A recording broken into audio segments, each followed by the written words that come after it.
Chapter 18, A Dream. Mina ran all the way to the doctor's cabin. Hurry, hurry was all she could think as she ran. "Dr. Schubert!" Mina called. He appeared in the doorway of the log cabin, wiping his mouth on the back of his hand.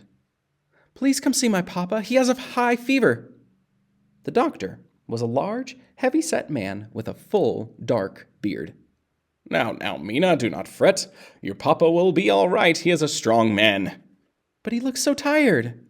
Dr. Schubert patted Mina on the head as though she were a little child. "Run along back to your papa. I will come directly as soon as my supper is finished." Mina stood there for a moment. She wanted him to come right now. She did not like being patted on the head. "No, I will not run along. My papa is sick, and I want you to do something about it. Now!" Mina felt fierce. She felt that if Dr. Schubert did not come of his own accord, she would grab him by his beard and drag him there. She must have looked as fierce as she felt, because Dr. Schubert's mouth fell open. He said nothing for a moment, then a slow grin broke over his face.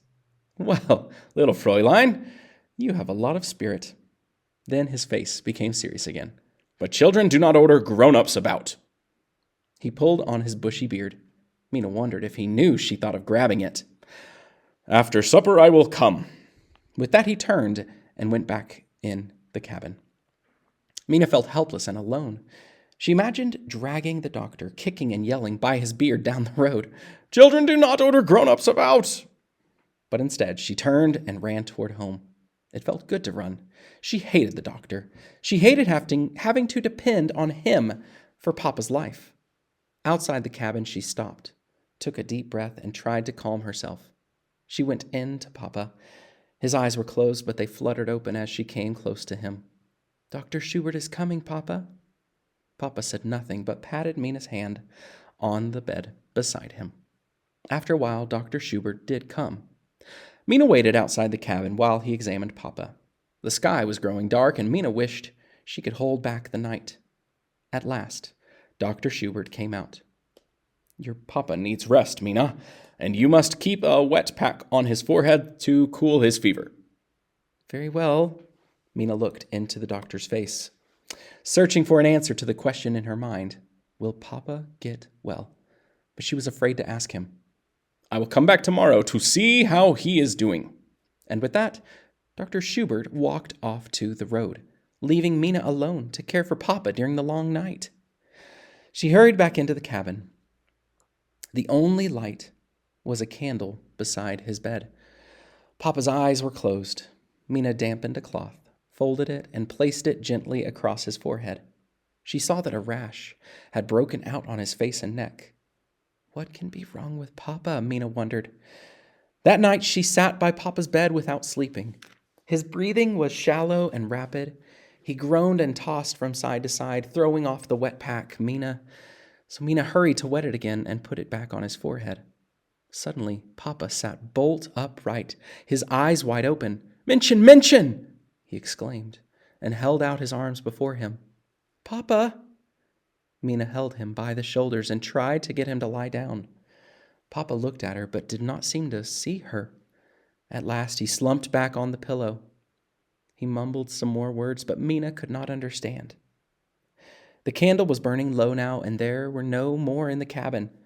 The flame flickered brightly and then went out. Mina could not see Papa's face, but she could hear his rapid breathing. She thought of the night that seemed so long ago when Mama had stopped breathing. "Oh, Papa, do not leave me. Do not leave me all alone."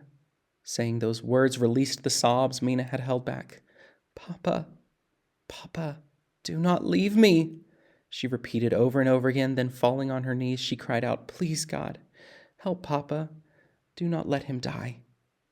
At last, she was so exhausted, she lay quietly with her head next to Papa's arms, and then she began to dream. And this next part, this is all her dream. She was riding a horse, fast, so fast that he felt that he left the ground. His silky mane flew about Mina's face. It was dark except for the perfectly round moon, and the horse flew straight toward it. As they grew closer, the moon grew larger and larger until it filled the sky, and Mina was surrounded by white light. In the distance was a dark speck. As they came closer, she saw that it was Chief Custaleda. He stood perfectly still, looking at her. His black hair shone in the white light, and Mina's hair in his braid was silvery. He put his hands on the horse's back, swung himself up behind Mina, and away they went. They rode on and on into the moon's light. The light became so bright that Mina had to shield her eyes. Then a glimmering being took shape. It was an ancient Indian with white hair.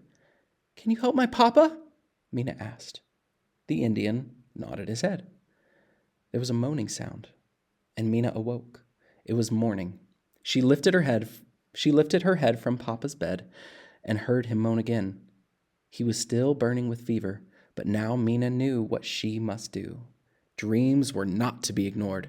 God spoke to Joseph in Egypt through dreams, and now he had spoken to Mina.